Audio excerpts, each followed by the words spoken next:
Okay, so we're live. Hi, everyone. Welcome to our this week's In Discussion with episode. I hope you're all doing well, and thank you all for joining us today.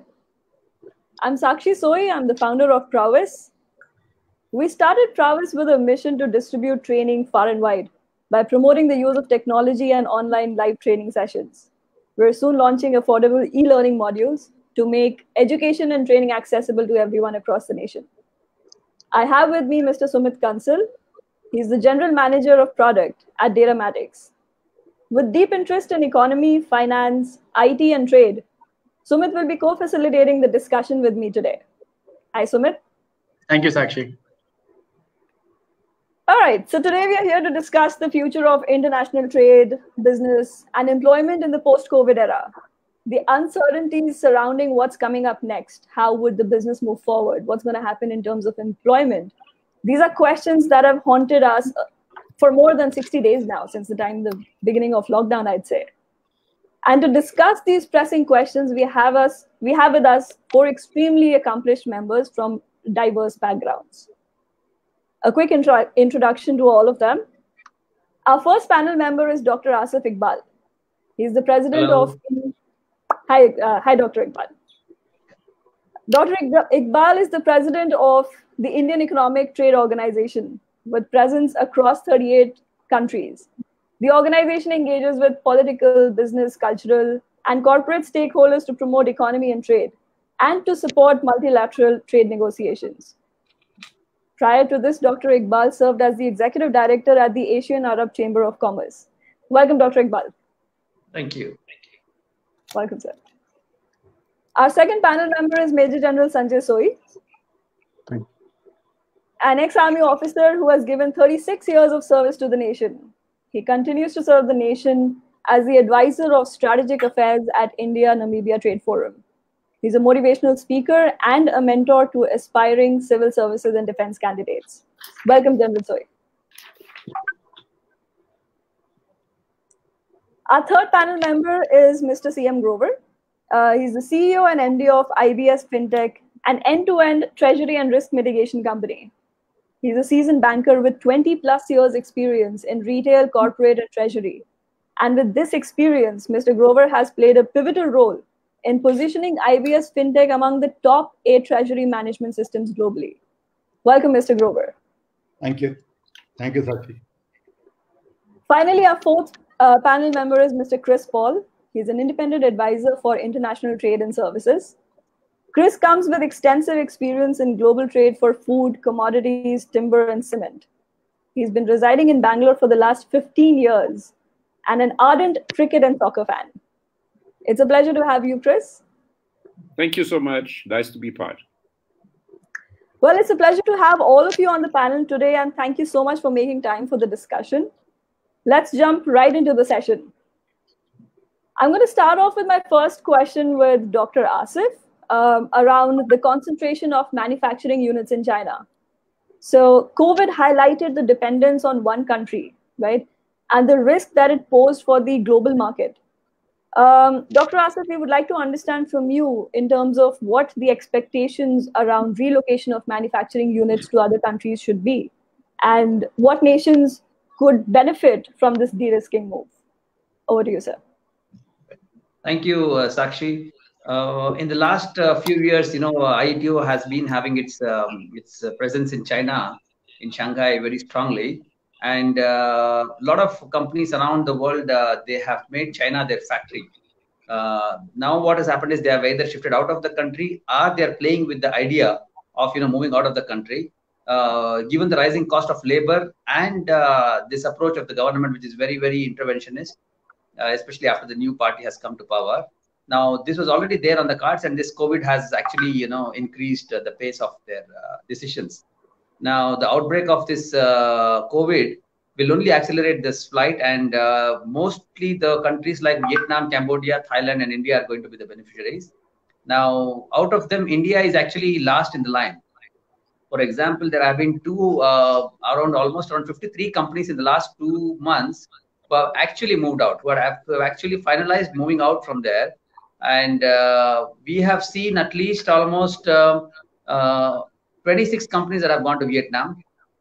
Around 11 have gone to Taiwan. 8 of them have gone to Thailand.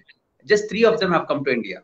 And these 3 are the companies where Indian companies have been partnerships with Chinese. So that's how they have convinced them to relocate to India. So there is not a 100% Chinese company that has come out yet. Number 1. Number 2 is the Vietnam. The probability of Vietnam being so favorable to China is because of its liberalizing economy. And since 1990, the country has grown at a very, very fast pace, very similar to India, but in aspects of policy making, they have been very liberal.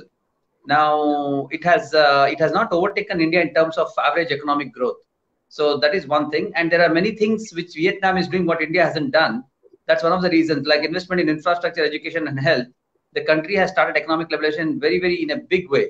And Vietnamese are more skilled than an average Indian, if you look at, because the women there.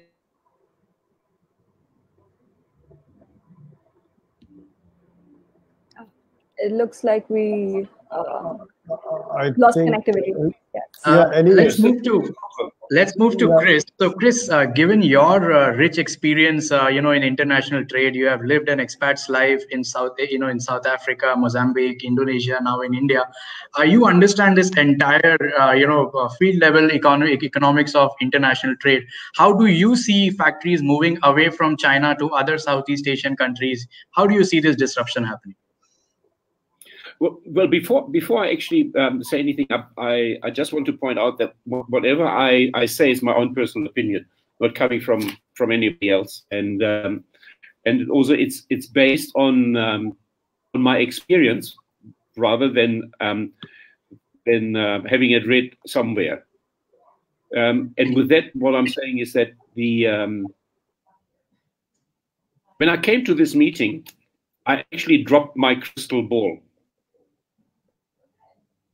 So I don't believe that I have all the answers, but I do believe that I can contribute in answering some of your questions. Now, what do I see about happening in China?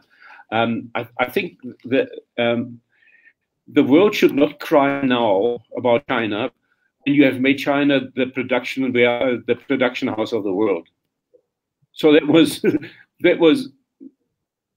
that was done on purpose because they wanted to save money, do whatever they wanted to do, and they into China.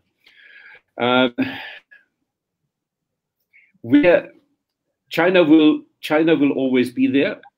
If China is going to look for world dominance, it's going to be very critical. The dominance between the two superpowers, United States and China, is going to be a fact, because China has always avoided to bench the currency of renminbi to the US dollar, and which America has never really been happy about. The experience with the Chinese is that mighty dollar they like very much, but they don't like Americans too much. So, and my personal side is that yes, some companies will move out, but big multinationals, I doubt it. My fear is that India is not going to be part of the relocation of companies for a couple of reasons. I will not go into the political ones. That's not my forte. But they're playing part. Our skill base, our distribution network, our manufacturing strength is not there yet. Now, having said that, manufacturing strength was never in Japan either. After the Second World War, if you were buying a motor car from Japan, you couldn't afford a decent German one. Yeah. So, but if you look at now, Japan is a benchmark. And the same has happened to Chinese products. The same has happened to Korean products. Now, where is it going to happen? On when is it going to happen to Indian products? That's a question. There are certain things where India is really strong and will, because you can't be dancing on every party. So if you look at the IT and BT business, I think India has got a super strong hand to play. Right. if you look at the youngsters who are in this particular industry, let us make them to stay in India rather than going to America, Canada, and everywhere else, because we have paid for the education. Now let's get some benefit out of it. And that is a factor that probably will attract companies. So, Chris, which countries do you think are better equipped to deal with this kind of a move from China? Some of the companies moving out, so, like Dr. Asif spoke about Vietnam. What's your opinion on other countries? I very much agree on Vietnam. I've just recently been in Vietnam before the outbreak, and up till 2003, I had an office in Ho Chi Minh City. The country is so well equipped to take slack of where China moves off, with such a skilled and reliable supply chain and manufacturing. It is incredible. I also believe that the other Asian country like Laos may take some off. But Vietnam to me is the hot favorite. Thanks, Chris. Thank you. So this brings me to my next question, which is again related regarding the supply chain industry, which is very, very badly affected. We all are seeing, how manufacturing has come down. The transportation is hardly happening. A lot of Asian countries were dependent, were kind of supplying finished and intermediate goods to the rest of the world. And this is kind of disrupting the entire manufacturing cycle.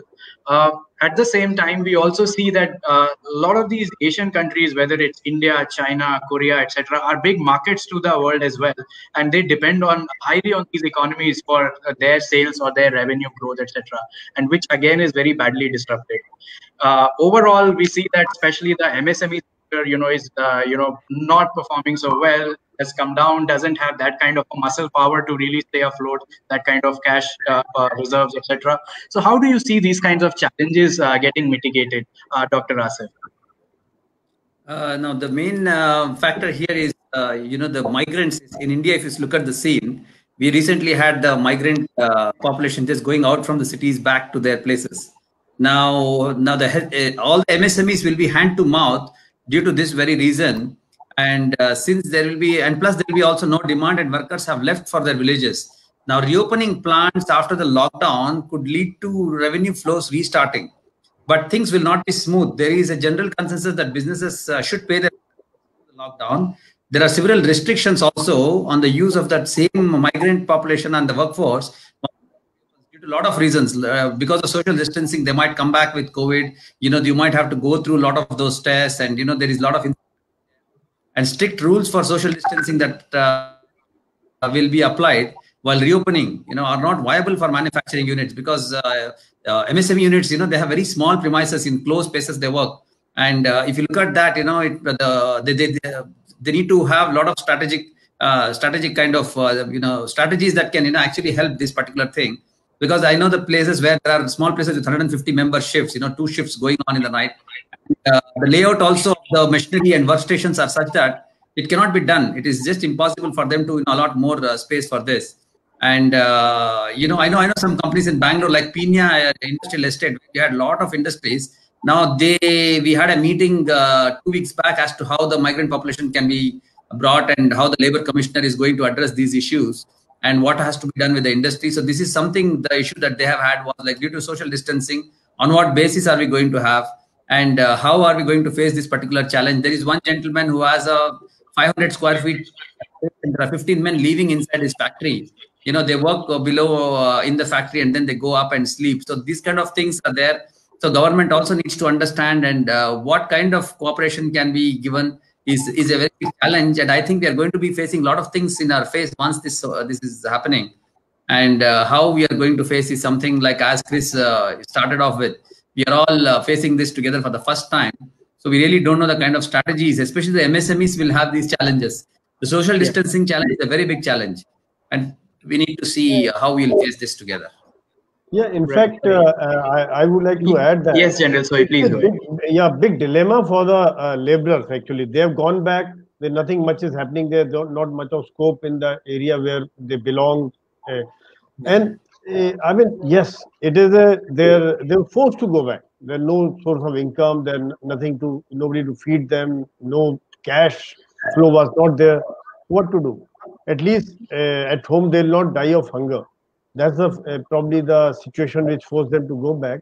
But ultimately, they'll have to come back. And what Dr. Asif has very rightly brought out, that MSME and the manufacturing sector, especially in MSME, is a lot dependent on labor force, and especially everything is not automated. And there are a lot of things which have to be done manually. So both the economic reason may force them to come back, and the manufacturing units also need them. So ultimately, only cause of worry could be that sort of at present, like they've gone back after surgery. If it reoccurs, then what happens to that? And probably some sort of hand holding MSMEs will have to do. Yeah, okay, you come back. If nothing happens, at least we'll take care of you for some time. That kind of thing we need to do. Yeah, thanks, General. So one more interesting trend that we are observing, last 40 years was all about globalization, countries opening up their economies, buying from, importing, exporting, from other countries, etc.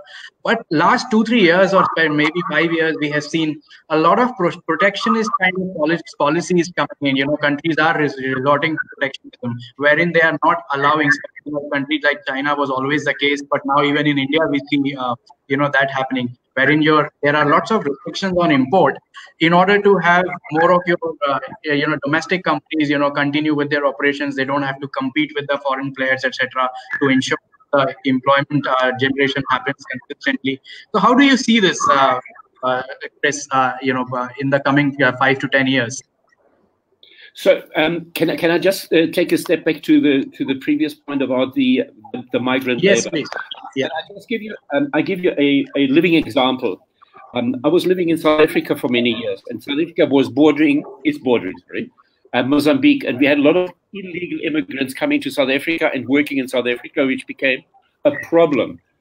So what the government from South Africa then did, they got together with the Mozambican government and created a deal whereby farmers from South Africa could go into Mozambique, own the land for 99 plus years, and thus employ labor on site, which meant that the migration of laborers stopped to a large degree, because now work was close to home, but it didn't stop all of them. So I think we're doing quite similar here when we have got business centers, or I'm right next door to Manyata Business Park. We want to see our labor force being close by and don't have to travel too far. So how do I see this globalization thing to happen? Globalization, again, will be with us forever. And having lived in South Africa through the dark years, where we had to function in isolation, because it was sanctions and all sorts of things with us, nobody survives in isolation. But things will change, and there's going to become, to my mind, a lesser dependence on other things, that you will create something within yourself or within the country you live. Not everything is going to be, I need this, okay, get it from China. Yeah. This kind of stuff probably will change very much. If you have natural resources, there's nothing you can do about it.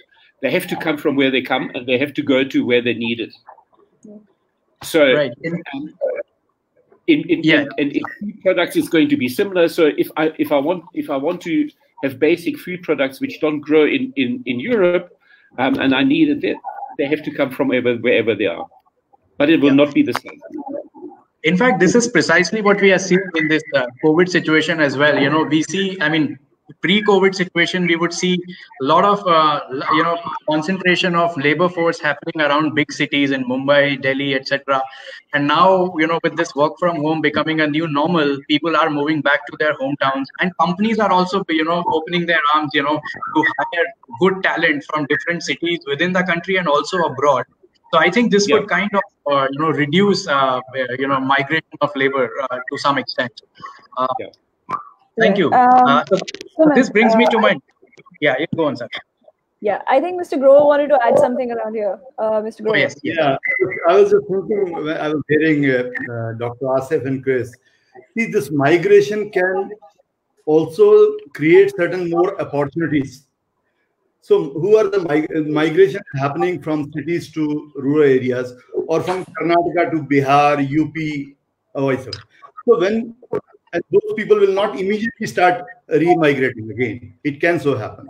So it can also create certain opportunities that UP and Bihar should start looking at that type of thing to generate more employment opportunities in their state, so that this reverse migration can be minimized.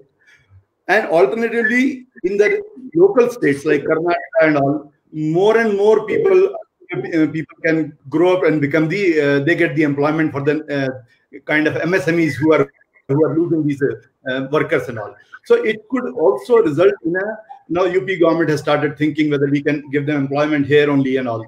So what will happen? These states will be under pressure to invite more investments, to open more industries, to generate more employment to keep these people and these flock there.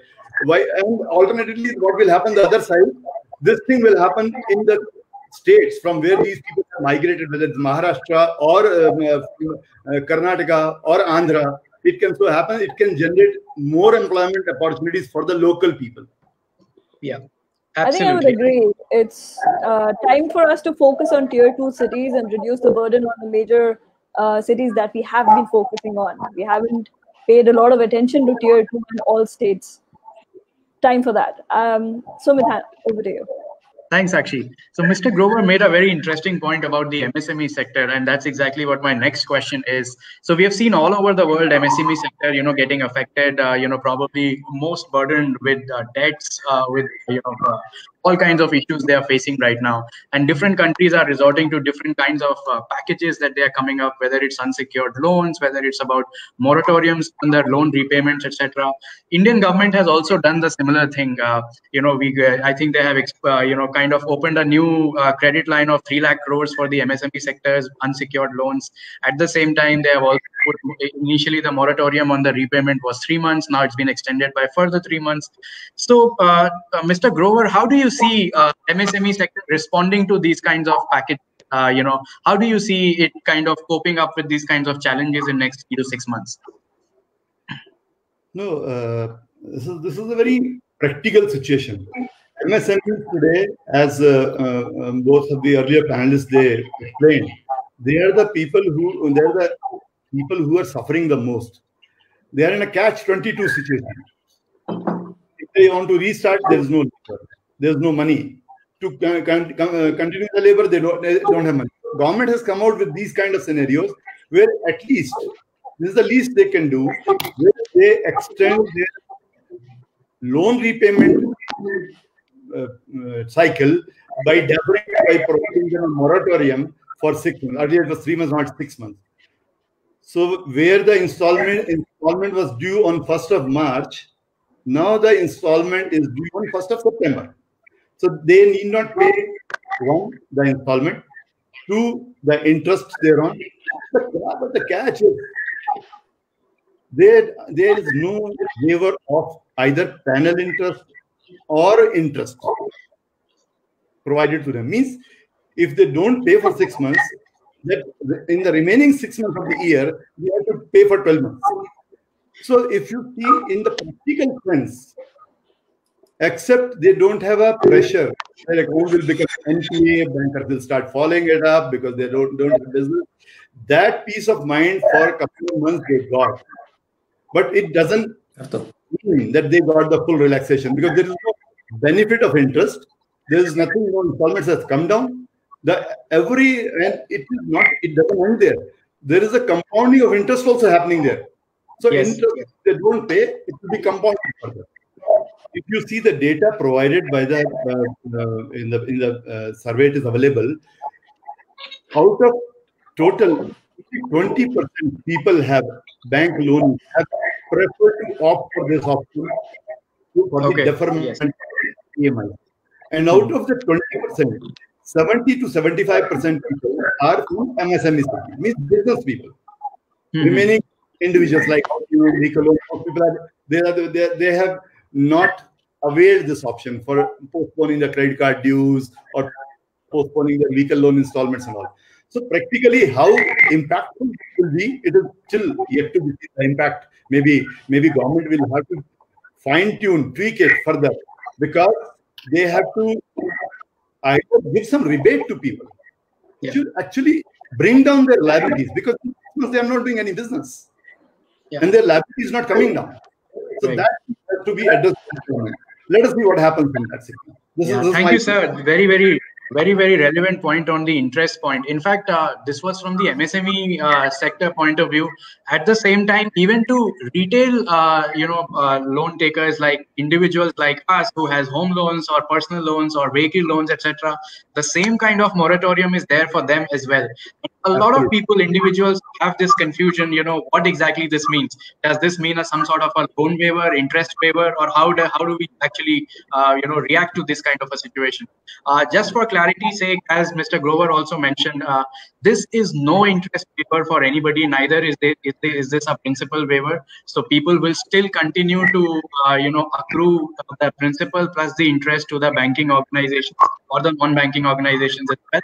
This is just a temporary relief from your EMI, which you pay monthly. So instead of paying every month, you can choose to pay after 3 or 6 months. But during this duration, whatever interest is due, you will get added to the original amount. So just to clarify, the second benefit comes that you will not be, even if you don't pay the installment for a few months, you will not be treated as an NPA account.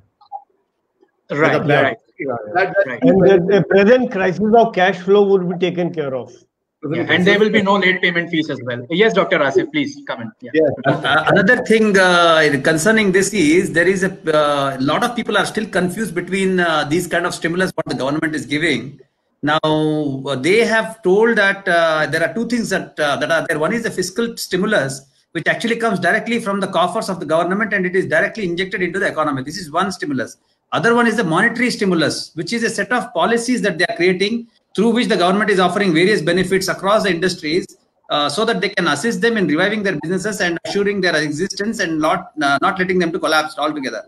Now, both fiscal and the monetary stimulus are extremely important. One without the other generally fails. So here what is happening is during a crisis situation, demand usually dries up. People, they tend to use up their savings in the initial period. This leads to a collapse of the economy as the already ailing industries, they will find no takers for their output or the produce. So the low strata of the general population and the masses, they battle for the basics, and they clearly have to depend on the direct monetary transfers from the government so that they can survive. And if this kind of liquidity is injected in the economy, then it results in creating a demand. It is something like a car. You have to provide jump start to engine or a battery. That has suddenly lost its power. So government needs to really give the stick and clearly mention what is fiscal and what is monetary in nature. Yeah. Thanks, Dr. Asif. Very interesting and relevant points. I think this kind of clarifies a lot of doubts for each one of us. Thank you, sir, for your responses. Over to you, Sakshi. Thank you, Sumit. And very enlightening discussion. We've got a lot of appreciation from the audience also. Let's move on and touch upon some other industries as well, specifically the ones adversely affected by COVID. I would want, Chris, your opinion on hospitality and the service sector, your thoughts about how this would move. What are the emerging trends that we can expect as we move forward? Yeah, this is going to be a very tricky one because the hospitality, and that's all aspect of hospitality is part of us. We are social animals. Yep. So if you want to go and you want to meet, and from way back time immemorial, men were sitting around the fire and talking, and it's still done around Africa. You sit in the boma and talk. So that social aspect is going to be something which is going to challenge us. Having said that, all that we're doing at the moment is really because we don't know how this thing, Corona, actually works. So we do what we know. We keep distance, we keep masks, we do our sanitization, and that's it. Hopefully, once we find out what happens and how this Corona is transmitting, we will be able to go back to an old normality. So what will happen in the industry? So in the industry itself, what will happen is the hotels probably will open up again, and they probably keep the restaurants and bars closed for a little longer. Room service will be done by phone and delivered not on a tray like we used to, but in a cardboard box left outside your door. You take it in, finish eating, take it out. So there's going to be contactless stuff. You check into a hotel, you'll have your receptionist, but he will be like the old-fashioned bank, where the bank teller sits behind the bulletproof glass. So it won't be bulletproof, but it will be a glass protecting the person from the guest. There's going to be a lot more sanitization. International chains will have it a bit easier, to my mind, because they can call a lot of resources from within, and they can exchange how it's happening. The ones who are really going to find it tough is the smaller and independent operators. And what is going to be extremely tough is to audit those hotels that they actually follow certain principles, because we all know that we are the world champion of shortcuts. Right. So. Yeah, actually, since you mentioned, like, maybe going forward, once we figure what COVID is or what the coronavirus is, things might still open up. But there's a lot of discussion about how every year we are hit by something or the other. It might not be a pandemic at this scale, but there's a need to implement maybe design changes or how the restaurants and the bars are functioning today.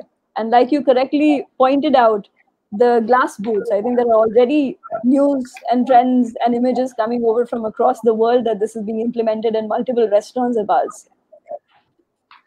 Well, the thing is that you will have a lot more technology being employed, but because it is a people's business, it is for people, by people, there is certain interaction which you can't help. So for somebody to cook your food, it has to be done by a human still.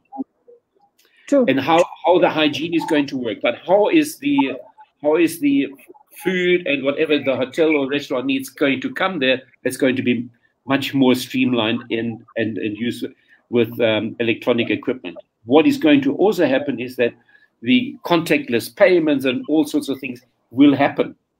Right. But we also have to remember that there are a certain part of our community who will not have all the tools. So we need to help them to come and get like a PayTM to be accepted elsewhere, so that this kind of to simplify things. And technology is a tool. Absolutely. It's going to be something which we have to live with, but how that social aspect is going to change, I really don't know. But I also believe that the countries who are most affected, and it's every country in the world with tourism, they have to fire this industry up again, because that's how the money comes into a country. Yeah. Sure. I think General Soi, you had something to Yeah. I just wanted to add on to that, like what Chris has rightly brought out, that so many changes are going to take place. Like I'm reminded of, say, after 9/11, the way things changed, the way security apparatuses were put in place, and then we got used. Before that, airports, railway stations were free, malls, we could go anywhere, anyway. But then we got used to that. Similarly, this kind of thing, we got to get used to the way we have to live with COVID, and we get to adopt to that.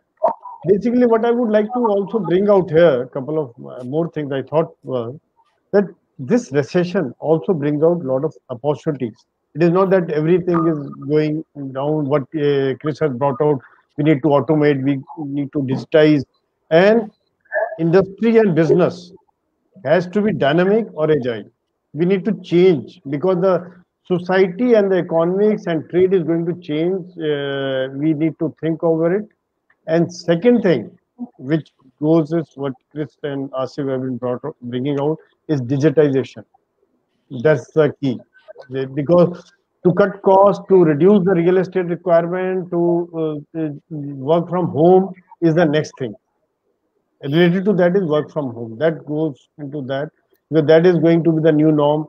So based on that, because work from home, I don't have to count the advantages. All of us have been talking day in and day out. So we don't have to, whether it is a social distancing, whether the environment, whether it is a cutting the cost, whether it is the real estate requirement is reduced. And but certain industries, which I thought after the hospitality industry, what is suffering, which will catch up and which will generate employment. Maybe like one is digital payment. We are already seeing it. All vegetable vendors, small little thing, everybody is accepting digital payment now, Paytm or card or whatever. Second thing is cloud computing. Again, we need to adopt to that system. Third is coming to content. With a direct streaming, we are already seeing it, whether in videos, music, or drama, movies. Everything is direct streaming will be the norm, and we need that is another sector which is going to catch up. Healthcare, yes, it will be a different norm, different kind of thing which will catch up in the field of healthcare. And again, telemedicines, which are already a lot of hospitals are already adopted to that. And because of so much of digitization, there would be issue of cyber security. So that is another sector which will catch up, say, sector of cyber security. And of course, like we are talking of, Chris has brought out going to malls, going to cities, going to market. Probably the e-commerce is another thing which will catch up. And yes, online education, requirement of administration would reduce in the offices, but the logistics will improve. Logistics will increase definitely. And there's somebody posted a question: will the hospitality industry use more of robots? Yes, robotics will again be the norm. That is, I think, by Charanjit Arora he just brought out. I think in most of the industries, your social norm, they will have to adopt to robot. These are the some of the sectors which I thought, as a common man, which are catching up and which will catch up. I'm not a technical or economist, but yes, this is as a user, I thought okay, these are things which I'm seeing looking around on. True. Yeah. Like you rightly brought out, I think technology will definitely pick up. A lot of industries will see as emerging industries. To that, I would also want to bring in Mr. CM Grover to understand how finance will change. How would technology play a role in finance? How would fintech pick up and become easier going forward? Mr. Grover. Yes, actually, very relevant this thing question. Post-COVID area, we see at least two sectors flourishing like anything. One is by default pharma or anything related to medicine, and another is big tech. When you go to tech, again, the complete digitization, complete transformation of the all sectors, as General Sanjay just now told. Well, you name anything, it will have some or the other role of the technology. Everything is technology driven, right from robotics to going for cyber security. You name anything, it will be there. So the coming days are meant for technology companies. In technology, fintech, because complete transactions are happening online. Complete, you can say, digitization of, I should put it here, that B2B space particularly will see silver lining for the fintech companies. This is going to happen. Today, bankers are trying to transform themselves into fintech companies. This is a new buzzword coming in, where bankers are saying, I'm talking not only private sector banks, the statements emanating from the top brass of public sector banks, that they want to call themselves fintech companies. So fintech space is definitely going to grow now. This is the space for technology companies, that too in financial space, will be a big hit post COVID scenario. Absolutely. I think we have a very interesting question from the audience also regarding the same thing. How we see the future of jobs, specifically in a country like India, in industries like medical, hospitality. Education is, again, something I'm very positive about. We are already seeing technology adoption across the industry. Management and security. So, Dr. Asif, I would like to bring you in over here in terms of what are the new work avenues we can see that our skilled candidates can start exploring, right? In terms of industries or in terms of skill sets. In terms of skill sets, what we are looking at is the online education, where the children now have started studying. I have been personally involved in helping a few university students who had finished their engineering from one of the colleges in Bangalore, and they were just quite disappointed during the lockdown. And I got them to start taking online tuitions, and each of them is having 10 students, and the cost of the students also is much lesser. And apparently the parents have been very satisfied, and now most of the parents are actually deciding to take the children off the regular schooling system and put them on the NIOS, the National Open Schooling System, wherein they can do their studies at home with these students, engineering students, and then they would write the exam at some point of time when it is there.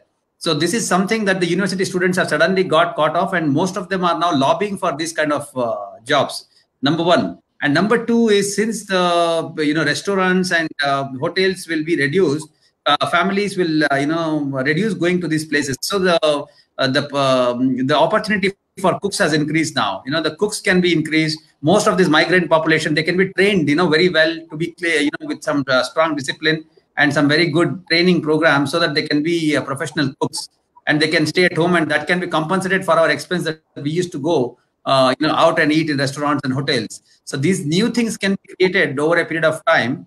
And we are already looking at Zoom, and there are so many other platforms that are being created now, wherein a lot of other companies are making internal, private systems of having communication, wherein there is absolutely cybersecurity involved, and all those kind of, the safety procedures adapted. Coming to medical, there already been robotic, equipment that has been installed in Bangalore. They're using AI, and I visited, and I had the opportunity of inaugurating one Mitra robo called Mitra in Fortis Hospitals, and they have already started using robot, and they have robotic surgery is already in place, and now they are planning to increase robotic surgery equipment by buying a little more and trying to compensate with that. And of course, management and security is something that we need to wait and watch as to how things will evolve. As we are all there now looking at it for the first time, there will be new things that will be coming up, and we'll have to look at the usage of those. And then necessity is the mother of invention. So let us wait for how this can take off. True. Yes, Chris, you have something to add over here. Chris, you're on mute. Is off. Okay. All right. Yeah. Old age. The thing is, whatever we talk about, not one of us has the answer. True. But if we all talk about getting a problem together, and that's what I think what needs to happen in business, organization, whatever it is, we all have to listen to each other to see how can we fix things into the new normal. That's a change, and it's all done by everybody, and it starts from way down the chain of employment to the top, and the top needs to listen to what happens down there, because that's where the answers come. As far as education is concerned, I think there needs to be a new wave of education happening. Not everybody has the ability to become a professor, a doctor, an accountant, etc. The skill training of trades like plumbers, electricians, is not there. And when you have people who don't have the qualification, who can go to university, they are still going to be able to be self-employed, independent, and a good contributor to the country by having a skill training, which is on site and theoretical. And that's part of the fiber which probably we need the most attention to, because that's where the majority of people are. And the rest of the education all can carry on and get into the new world. But down below, that's where I think education has to have a kick in the butt. Yeah. Absolutely. I think skill development altogether will probably see a transformation. What are the areas that you're focusing on? What are the new skill avenues that you're exploring to make sure that you're still employable and relevant in a post-COVID market? All right, over to you, Sumit. Do you have some points to add over here? Yeah, thank you, Sakshi. So I think very simply put, we as humans will continue to demand more goods and services. In no case that's going to stop. So supply would always be there. The only thing that will change essentially is the marketplace. Earlier we were more used to physical marketplaces for everything, or at least majority of us. But now it will go more towards digital or virtual.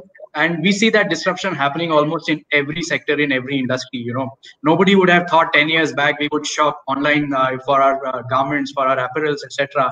But then the entire country and the entire world has kind of moved towards that. Now people don't shy away from buying clothes online. Similarly, when it comes to ordering food, when it comes to booking your airline tickets, etc., I mean, it has moved, and this has been a gradual process in last 5 to 10 years. There were certain things new, like even during the demonetization time, we saw people were mostly in India used to using cash as a payment method. But then it changed drastically with the e-wallets coming in, with Paytms, etc. And people did adopt. And when I say people adopted, it's not just your upper strata or the higher society, but at the ground level, at the villages, in the small towns, etc. The shopkeepers started using Paytm. The consumers started downloading Paytm apps and started making those payments, and that is what makes it successful. That is what takes it to a scalable level. Similarly, I think that some of the newer industries or newer sectors which are emerging again, like we see cloud kitchens, last 2-3 months, though cloud kitchen has been there, growing at a very rapid pace in last couple of years. But 3 months, if we see cloud kitchen, it has grown at maybe 10x, the size. And the concept is very simple. You don't need to have a commercial space. You don't need to have a proper apparatus to maintain an operations. It's like a typical restaurant would, but you can still deliver the food.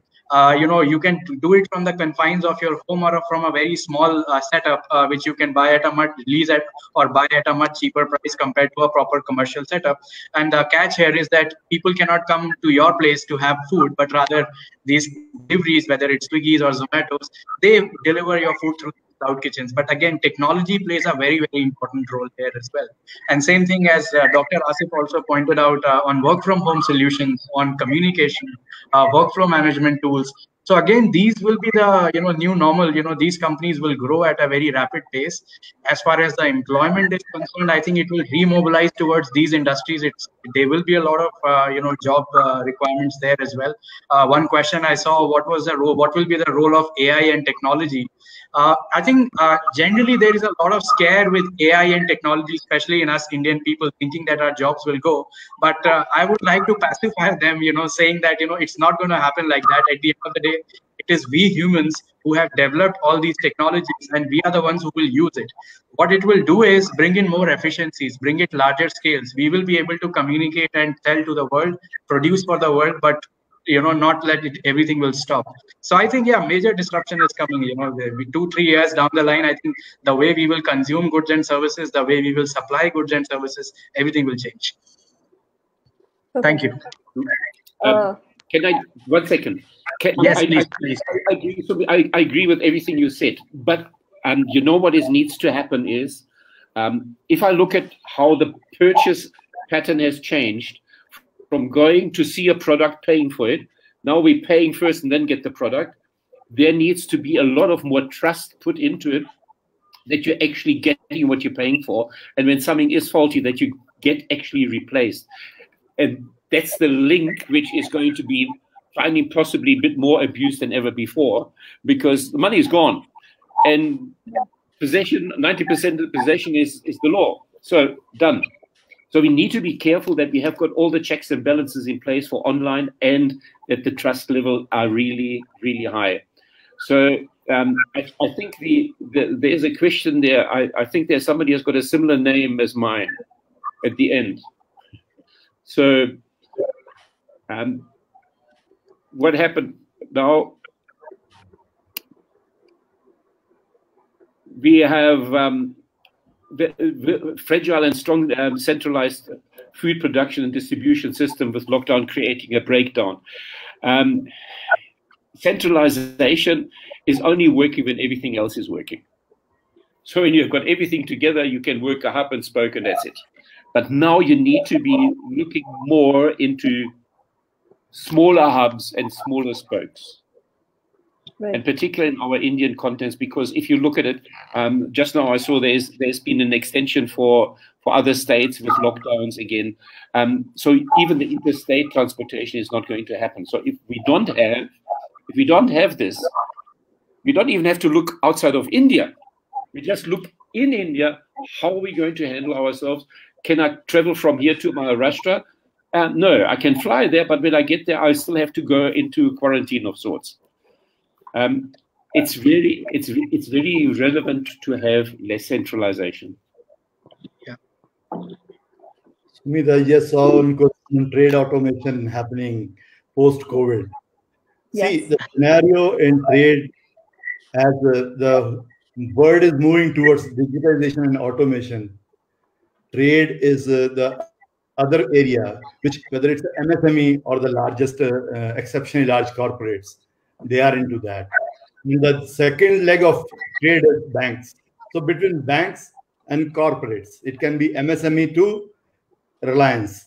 Everybody has got one leg in the trade side of the thing. Whether it's import, export, suppliers credit or buyers credit, vendors finance or supply chain finance, you name anything. Everything is moving to now. What is happening now? Banks has started thinking. One part is corporates. They want to automate everything. Everything should be in single control. Correct. It should be real time. It should be error free. And the other side is banks. They have started thinking how to provide better services to the corporate clients by digitizing the trade transactions between banks. One kind of transaction is retail. When you go, you present the check and you withdraw the money, or you go for a home loan. But the other side, which is the major business for any banking or the business of the corporate, is the trade activities, bank guarantees, letter of credits, post-shipment, pre-shipment loans, all these things. These are the areas the world is moving toward digitizing the complete end-to-end relationship between a corporate to the bank and make it completely automated and digitized. So this is which going to happen now. It's happening. We are getting a lot of inquiries right from banks to corporates. The existing clients have asked, kindly connect us with the bank. I don't want to sign these 200 letters for a bank to do a RTGS or to issue a LC or make the amendment in the bank guarantee, all these things. So everything has started, people have started thinking, can this be digitized?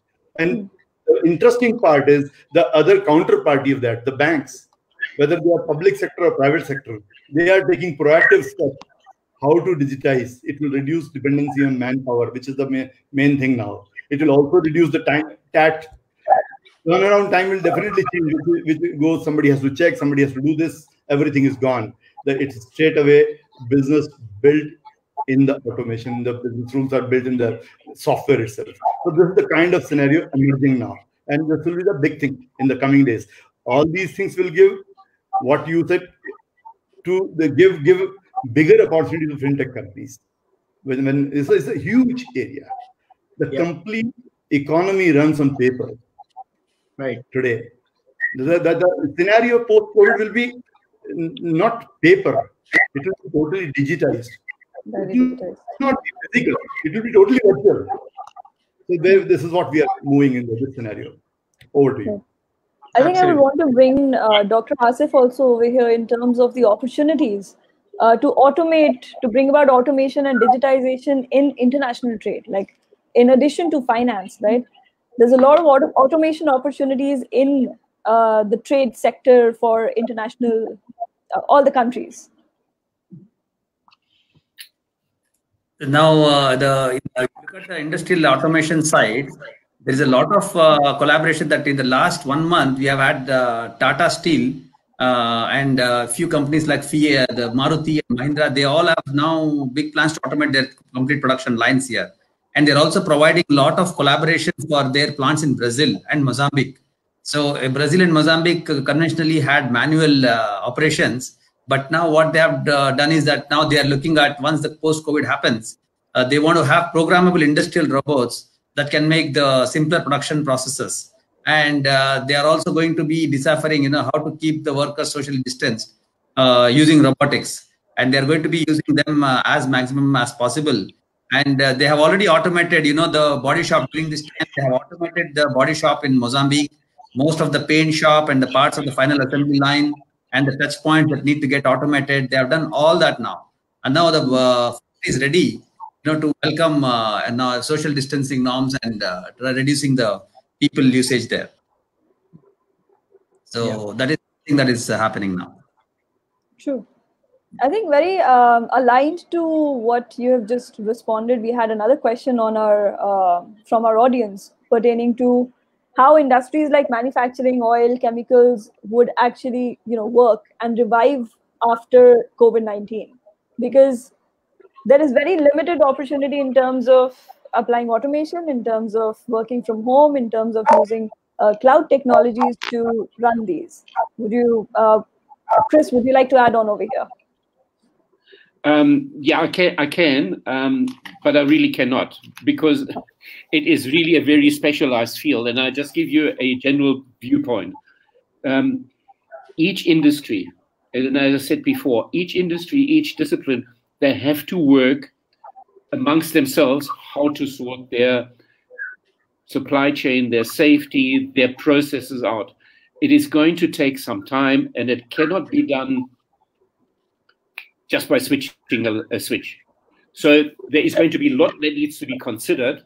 And if that doesn't happen, and if people don't listen to each other and come to the right conclusion, we're going to have a train smash.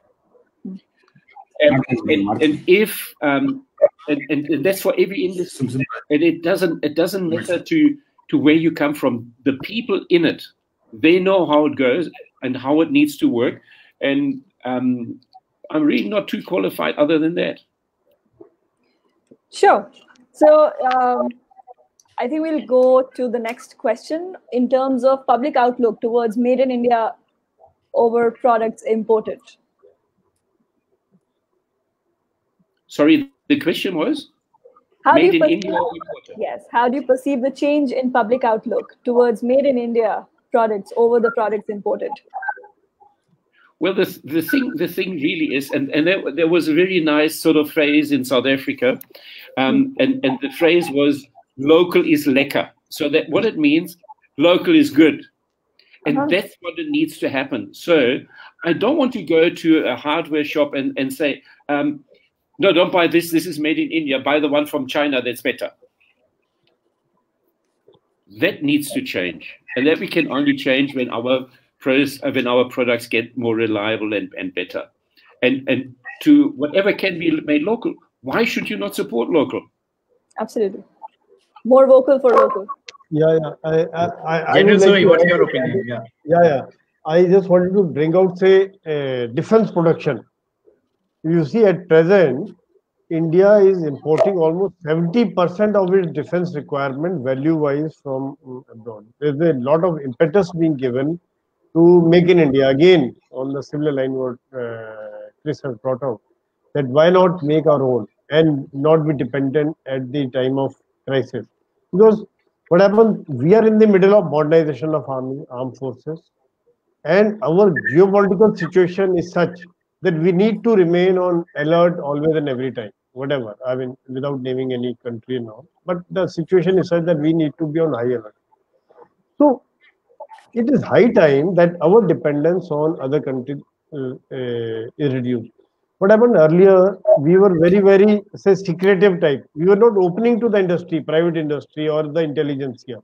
We just changed over a couple of years' time that probably now we have allowed a lot of private players have come into, like Bharat Forge, Kalyani Group, Larsen and Toubro, Reliance Group, Tata Group. A lot of private players have come into play and they have delivered. They are delivering.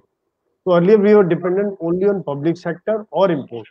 So this has increased the competition and improved the quality and the timely deliverance of the product. I think and plus now government has also allowed up to 100% FDI in defense sector. Yes. Up to 49% is automatic sanction. After that, yes, government sanction is required, but now they have permitted 100% FDI. That is again a big boost. and the DPP, that is Defense Procurement Policy, was also revised. So there are some of the things probably in defense sector also. We are working towards it, which is again a big market, not only for our own domestic need, probably we are looking at exports also. Yeah. I can add to General Sanjay because we come from a space where we compete with global big players. When we say software solution, we compete with only global big players in that thing. So one thing, made in India, it has already taken off. In the country, people have, there is a fancy for imported goods have come down, otherwise also. Plus, when the government and that too from the Prime Minister side, when you go local, be vocal for local, that we are seeing a lot of traction in the market from the corporate side. With large corporates, we deal with large corporates, you're aware.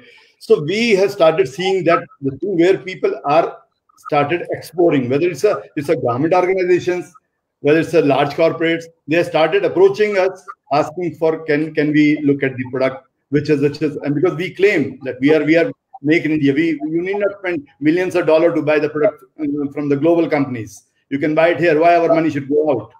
And this is what lot of traction because of this also that we are making India. Perfect. Thank you so much for such insights, Mr. Grover, General Soi. I think that's all the questions that we had. We've mostly covered the rest of the questions that we have during the discussion itself. Foreign direct investment was one question. What will happen? Yes. So we spoke about foreign direct investment into India.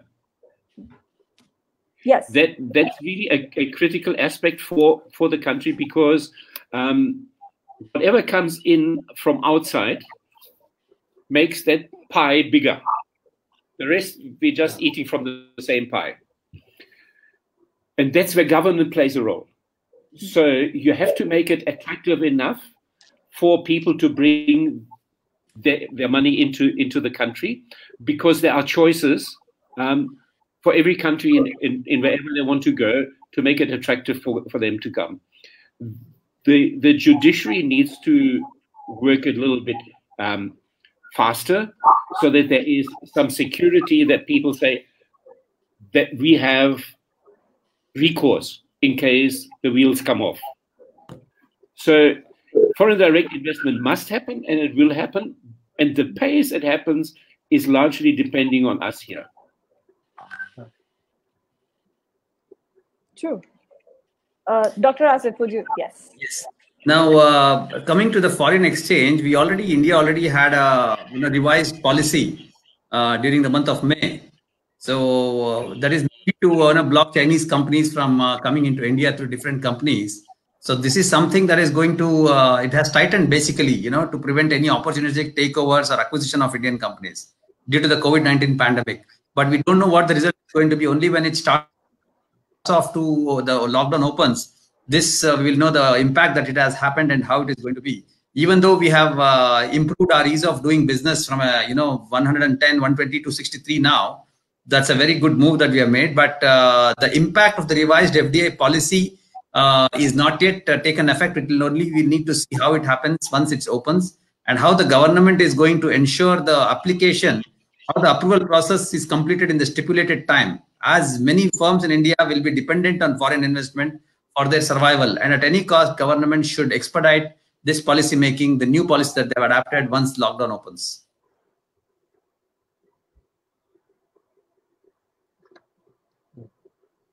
Absolutely. So thank you so much, Dr. Iqbal. Thanks a lot, Chris. All right, Welcome. So that brings us towards the end of the discussion. But before we close, I would like to touch upon one last aspect of green economy. There's a lot of conflicting viewpoints regarding investments in green economy. Some argue it will increase since COVID has highlighted the need to work towards the environmental concerns. While there are others who argue it will probably heavily come down since there will be other immediate concerns on hand. So if we could get your insights from all the panel members, we'll start with Dr. Asif. Yeah, now if at all we see, the recovery can boost the economy, the green COVID, it's going to be called the green COVID-19 recovery now.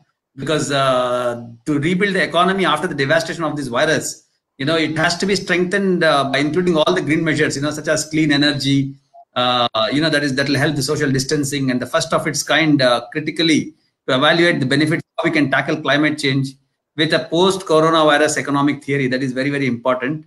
Recently, a Nobel Prize winner, he came together and to assess the economic and climate impact of, taking a green route out of this whole crisis. So, there are more than so many stimulus policies in different groups, and that needs to, be implemented. And it was understood out of this crisis that the green projects create more jobs, they deliver higher short-term returns per dollar spent, and they lead to increased long-term. So this is something that is going to be beneficial, and the COVID-19 emissions reduction could be short-lived by this particular thing. So it's going to be very advantageous. Excellent. Mr. Grover. No, I feel because world is moving towards a virtualization of everything, digitization of every banking transaction, anything, whether it's meetings, whether it's travels, everything. When you start minimize the use of all these things, it will automatically have impact on the green economy. So it will lead to all these things, virtualization, digitalization will definitely give a positive impact to the green economy. We are moving towards that. This whole virtualization, digitalization will add to that. Absolutely. I think the more we move towards using technology to meet our demands. Chris. You see, it's truly a moral question, and some will deal better with it than others. If we don't do it, there's a price to be paid, and that's the price I don't want us to pay. So the moral question should arise for people and say, should we do it? Should we not do it? Yes, we should do it, but it also cannot be just all of a sudden. So it needs to be phased in, and needs to happen so that eventually we get to a goal post which we set for ourselves. Truly, it must happen. It must happen. And you know what needs to happen with it, with this is that it would be horrible if we don't learn. It would be horrible if we have not learned anything out of this. And we also need to understand and accept that we have to face criticism at times. Yeah. We have to face criticism at times, and we live in the biggest democracy, and we can use as free speech, not be destructive, not at all, but question things and make it better. Yeah. Absolutely. I think we're treading a path where we need to balance out on both areas, make sure that we're tackling the immediate issues on hand and also making sure that we're investing in sustainable economy. The middle road. Yeah, absolutely. Yeah, I think taking forward from Chris and you, Sakshi, probably one can draw an analogy with human body. If you keep working 24/7, running after posts, money, or this thing, and don't take care of your spirit, your heart, your happiness, your mind, or physical fitness, then ultimately what happens, the actual output goes down. Actual output, because there would be breakdown. You will face some problems in the long run. So it is not a 100-meter race. It is something like marathon. Life is like a marathon. And same things there with the nature. If we don't take care, ultimately these are kinds of things will keep happening. And whether it is Ebola, SARS, and this is a corona or something else will come next year. And we need to have a balanced growth, but all of us have brought out. So that's my viewpoint. True. Dr. Asif, you wanted to add something over here. Nothing. I'm just looking, he's saying next year. I said, let's get out of 2020. He's already talking about next year, something else. You don't want another one? Absolutely. Sumit, what's your take on the green economy front? No, very, very rightly put by General Soi. I think the same is applicable for the nature as well. We just cannot keep on abusing it to the infinity. We just have to stop somewhere. If we don't, then the nature take its own course, and we have seen that in the past. There are enough examples, and same will repeat. So we have to be cautious and take necessary precautions, balance it out, and that's the way to go. Thank you, Sakshi. Absolutely. And I think I completely agree with the fact that it's time to accelerate our investments into sustainable economy to make sure that we are able to run a longer race than collapse earlier than that. Well, this brings us to the end of the session. Amazing response from our audience over here. It seems everybody enjoyed this discussion with our extremely distinguished panel. Thanks all of you for joining us today. Thank you, Dr. Asif. Thank you, Mr. Grover. Chris, General Soi. Thank you, Chris. Thanks very much for having me on it. Yeah, thank you so much. Sumit, Sanjay. Thank you. Okay. Thanks, General. Thank you, Dr. Iqbal. Thank you, Grover, Chris, and wonderful host.